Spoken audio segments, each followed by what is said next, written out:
as far as I know, no one's written a song called Pretty as a Swastika.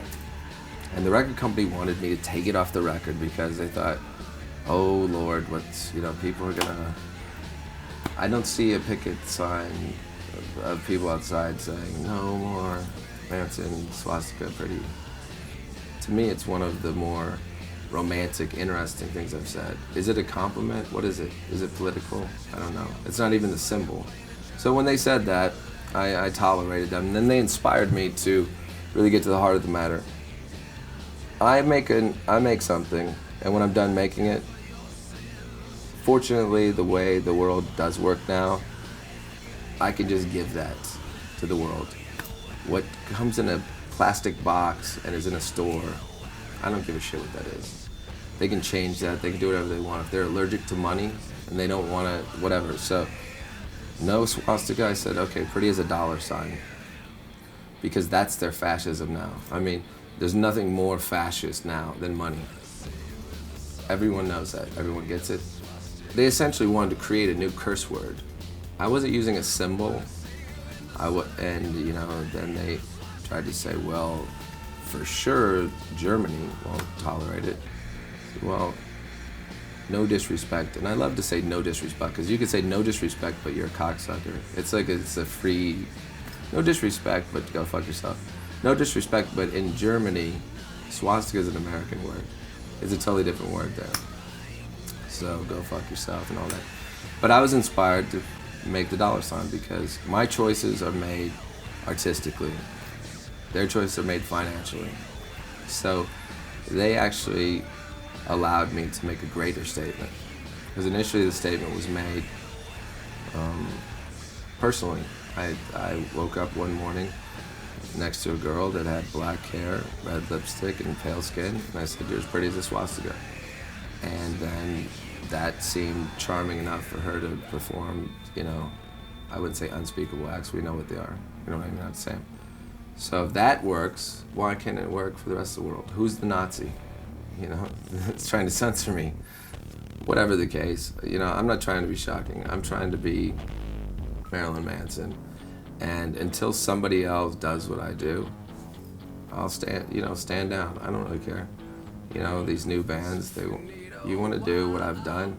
Look, I'm doing what other people have done. I'm inspired by Bowie, Prince, Madonna, Alice Cooper.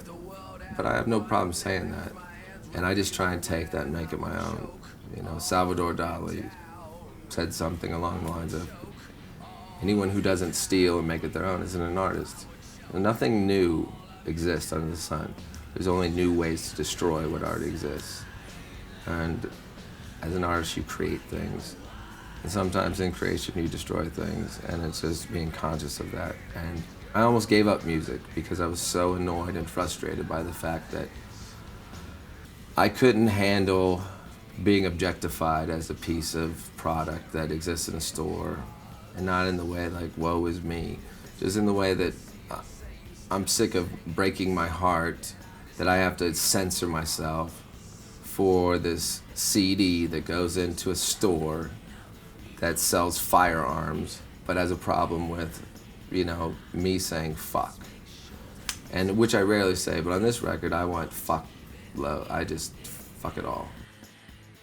Armagoddamn motherfucking Geddon. I really was trying my hardest to make a song that they would be mad because they heard the music and they were like, oh, Manson, this is gonna be a hit, without the words on it. I'm like, well, I'm glad that you have no consideration for what I put on top of it. So I'm gonna go ahead and give you a big bag of cocks for this one. And then they decided to put it, so I had some respect for them trying that. And the song, which ends with fuck the goddamn TV and the radio, I'm taking credit for the death toll. And then there's a song on the record, Blank and White, which there is no clean version of the song. In the store, what you buy or wherever you get it, Blank and White, in the middle of the song I say, give me a picket sign, God is dead but God is still white. So shoot up the mall, the school, or the president of whatever, or whoever wants to fight. And they initially came to me and they said, we're gonna have to drop out the word white, that God is white, and the word president. They said, I'm not gonna change God is white. Like, I don't believe in God, but every picture I've seen of God, he's white. I don't know. If you show me evidence that he's not, but why is that offensive? You're creating something racist by changing it. You're inventing a problem by censoring it. And I get the shoot the president is something that you cannot say. It's illegal. However, I didn't say that. And in fact, I said, shoot up the mall, the school, or the president of whatever. So they wanted to drop it out, and I said, well, I want the whole phrase dropped out. So it's shoot up the mall, the school, or the beep. And early in the song, I say, all you fuckers vote beep, beep, beep.